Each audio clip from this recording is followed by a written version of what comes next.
What's up, everybody? Welcome back to the channel. Doing something a little bit different today. I get a lot of questions asked about my thoughts on forward-facing sonar, my thoughts on whether or not all of these souped-up fancy kayaks are ruining the kayak fishing sport. So I just thought I'd film a video on my thoughts and perspective and insights regarding forward-facing sonar and these $20,000 kayaks that we're seeing pop up all over the country, whether it be in tournaments or just recreational fishing. So without further ado, let's get into it. So I want to start by talking about forward-facing sonar. So y'all know I've got two Garmin graphs up front. I have an 8610 and I've got the 106 SV. That 8610 is specifically reserved for LiveScope. If y'all watch a lot of my videos, you'll notice I very rarely utilize LiveScope. And there's really only two reasons for that. Number one, that really isn't the way I fish right now. I don't like staring at a screen. I just don't. I grew up without a television. I don't like looking at my phone for long times. I don't like reading books on Kindle. Any type of staring at screen, period. Also, it's horrible for your posture for the most part. Secondly, though, guys, I'm just not that good at it. Plain and simple. I haven't taken the time to get out there and really fine-tune those skills with this equipment to where I can actually feel confident utilizing it in a variety of situations. Now, when I go up north in these big bull lakes fishing for smallmouth, I actually utilize my LiveScope quite a bit, and it is the difference maker in whether I'm catching them or not a lot of the time. And that's just the reality. That's how it is. Now, down south, where a lot of these people have learned how to utilize that in a lot of these grass lakes down in Florida, where y'all know that the first two events in the Elite Series were one on LiveScope in Florida. Never thought I would see that day, but it's happening. And whether we like it or not, it's not going anywhere.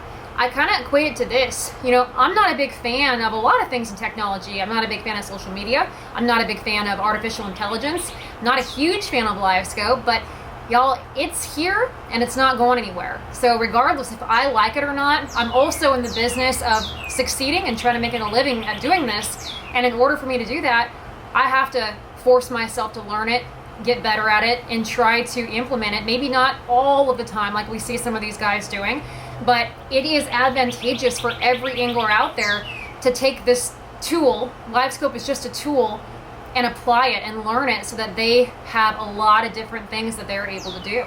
And that's myself included. If I were more efficient with LiveScope, if I knew the ins and outs of it, I think y'all would see me using it more on my fun fishing trips and even down south. And to the folks out there commenting that did they catch the fish on LiveScope, or was LiveScope used, or they couldn't catch them without LiveScope.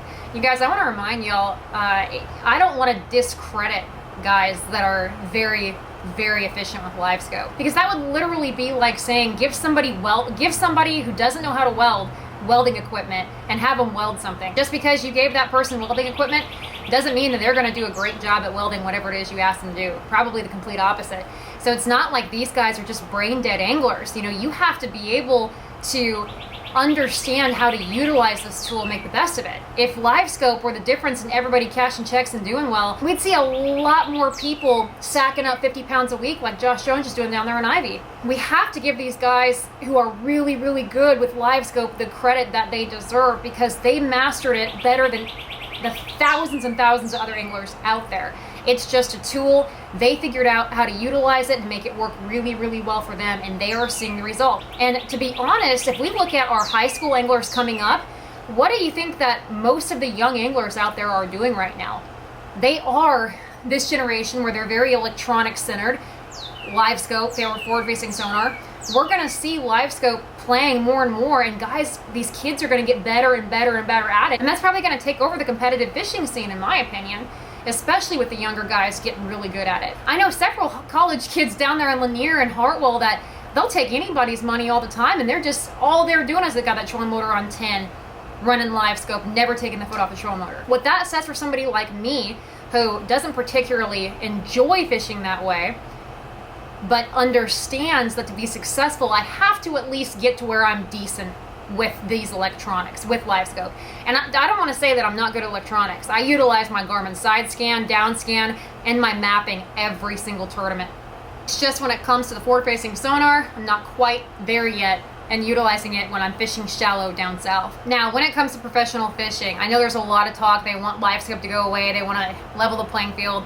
Y'all, it's not going to go away. And keep in mind that in order for professional anglers to continue to be professional anglers, These companies have to keep pouring money into the sport. Companies like Garmin, Lowrance, Humminbird, these electronics companies that make money when anglers and customers use their product. They're going to keep pouring that money back into the sport and allowing everyone opportunities to fish and do all these other things, supporting trails, conservation, etc.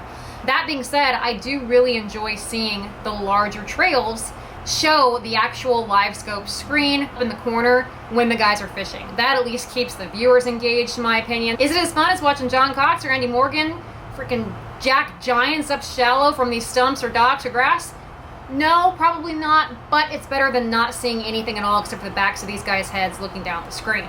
So I think that we're going to continue to see the industry and these outlets evolving and incorporating the screen that the anglers are seeing with what the viewers can see, so that way, one, you're teaching the viewers and it's keeping them more engaged in what's going on. And again, I know that there's a ton of controversy and a lot of very opinionated people out there putting this stuff out about LiveScope, that it should be banned, that it should be this, it should be that these guys wouldn't be catching them without it. I get that. Trust me, again, I understand it. I'm not a technology person. I'm not a progress person. I'm pretty old school minded. I also know that complaining and sitting back and typing these lewd comments on social media probably isn't going to get me any further in this sport. So that's why I'm going to do my best to just learn forward-facing sonar and learn how to incorporate it in all settings, not just up north, and most importantly, keeping myself disciplined and knowing when to use it and when not to use it, because that's another skill that a lot of people don't talk about. I think the best guys out there know when and when not to use it, in my opinion. I think right now, especially with the Keith Poche stuff, I think there's just a huge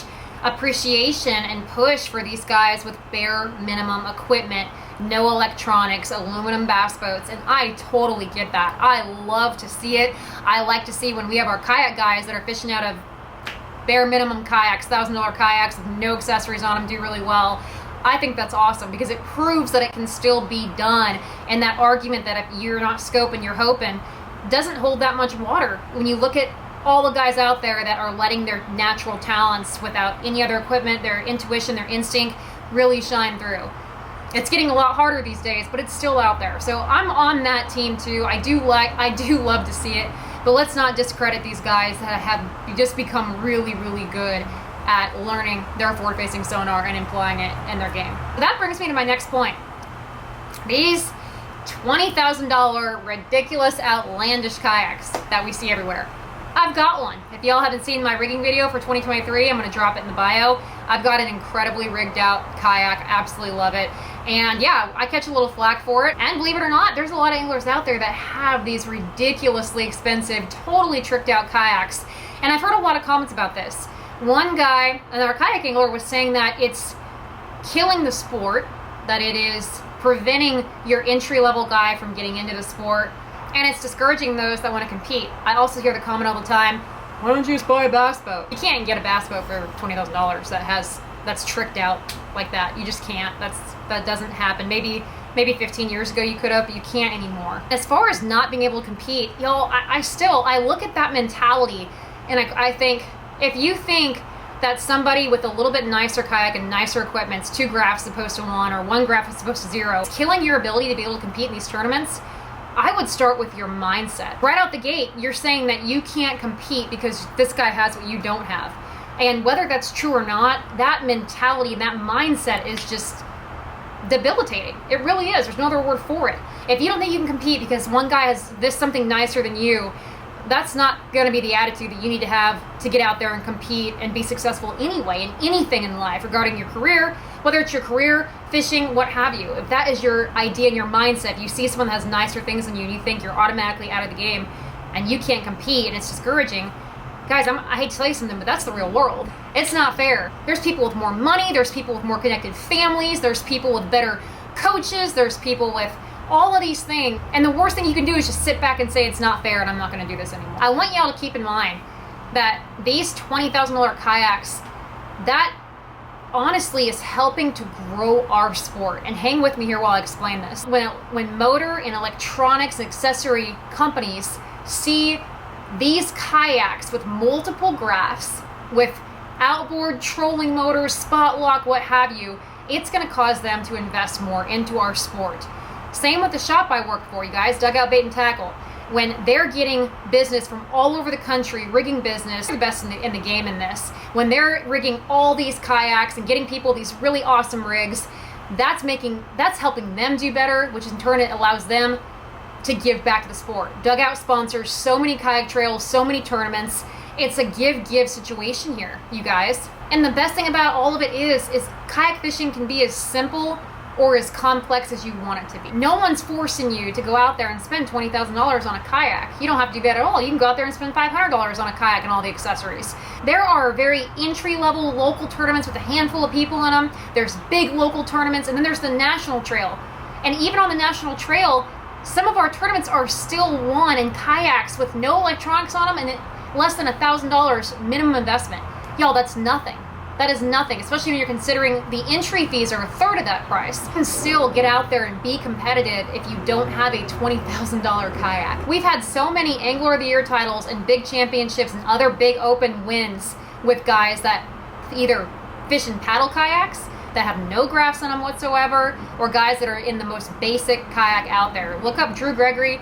Guillermo paddled in a Diablo for years and years and won all kinds of tournaments in that. A $20,000 kayak does not guarantee that you're gonna cash any checks in any tournament whatsoever. Kayak fishing is still one of the most accessible forms of fishing. Even the most expensive kayak out there is still around $6,000. And you can get plenty of incredible kayaks for under that. You think about what it costs entry fee wise, boat wise, gas wise to get into these other boat tournaments across the country. Because kayak fishing is still way ahead in terms of affordability when it comes to competitive fishing. So to close that point, you guys, having a $20,000 kayak doesn't necessarily mean you're going to catch more fish, win a bunch of tournaments. Having LiveScope doesn't mean you're going to beat the guy next to you that doesn't have LiveScope.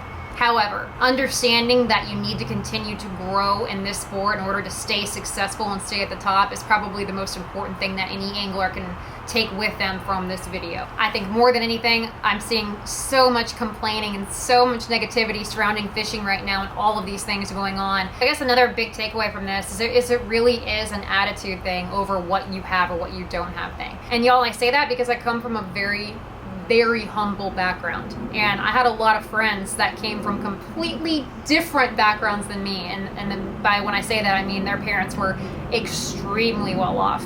They didn't have to get a job in college. They were able to go out and do whatever they wanted to. They were able to have the best apartment or townhome or condo, drive the best vehicles, get to go on all these amazing vacations, get to choose the college they got to go to. The price didn't matter. And instead of looking at that and thinking that I just was at a disadvantage or not privileged from the start, I just had to change my attitude and just work a little bit harder and be a little bit more creative in what I wanted to do. And if that taught me anything, that was one of the best life lessons that I've taken with me now in the last 15 years, is that it isn't what I have that's going to make me successful. It's my attitude and how badly I want it. And it taught me that you can level the playing field with your work ethic and your drive.